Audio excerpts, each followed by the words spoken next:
Pumunta nga tayo kay Father dito sa simbahan kasi malapit na ang house blessing natin para mabigyan na ng basbas ang ating bahay. Tapos bumiyahe tayo, nakakita tayo ng truck na maraming itlog sa likuran. Aray mo!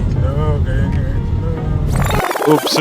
Pero bago yan, ito muna ang mga nangyari. Mga kulay, dito tayo ngayon sa simbahan. Kausapin natin si Father kasi magpapablessing na tayo. Kasama ko dito si Ron at saka si Ate. Kasama nga natin dito si Ron at si Ate Baby para i-meet si Father. Kung makikita nyo, talaga namang punong-puno ang schedule ni Father pero binigyan niya tayo ng pagkakataon makausap siya at makapag-schedule ng blessing. Kaya natin makausap si Father at mas-schedule ang house blessing, tayo ay bumiyahe na ulit. Kailangan kasi natin bumalik sa beach house pero nagpakarga muna tayo ng gas kasi ayaw na natin tumiri kagaya ng mga nakalipas na panahon. Bumiyahe na tayo ulit sa napakagandang daan na talaga namang nakaka-relax sa white sand beaches at napakagandang baybayin. Hindi ko na pinakita sa inyo mga kakulay yung beach house kasi so-surprise ko na kayo sa magiging itsura nito. Mga kakulay, bumalik na tayo ulit sa bayan, sa poblasyon para kumain. Siyempre dito pa rin tayo sa paborito nating Itadaki, ang Japanese-inspired restaurant dito sa poblasyon. Parehas pa rin yung in-order natin, yung beef yakiniku, tapos meron tayong beef shawarma, tapos masasarap na mga pagkain. Kain po tayo mga kakulay. Talaga namang gustong-gusto namin yung mga pagkain dito mga kakulay. Hindi namin alam kung bakit ngayon lang namin na-discover to, pero talagang 2 thumbs up ito para sa amin.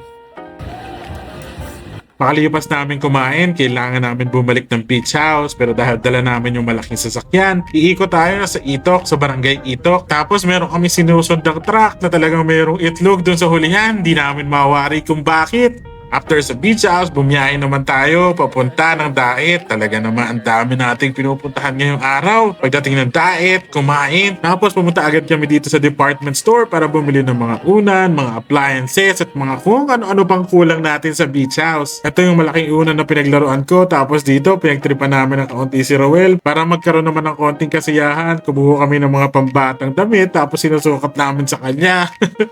Ito nga yung mga damit pero parang nabubwisit na siya sa atin kaya titigil na natin itong kalokohan na to mga kakulay. Pagdating natin sa cashier, medyo nakilala nga nila tayo at kinakaway na rin natin sila sa vlog natin mga kakulay. Tapos pumunta tayo ng Krispy Kreme para mag-dessert tapos bumiyahe na agad pabalik sa Kapalongga. Pagbalik ng Kapalongga, nagpahinga ng kaunti tapos 12:26 ng madaling araw, bumili tayo ng mga merienda ng ating mga workers. Binili natin sila ng panlagay ng kaunti sa kanilang sikmura kasi sagad na ang overtime nila. Yun lang mga kakulay, salamat sa pagsama sa akin sa another food and travel adventure. Bukas ulit ha.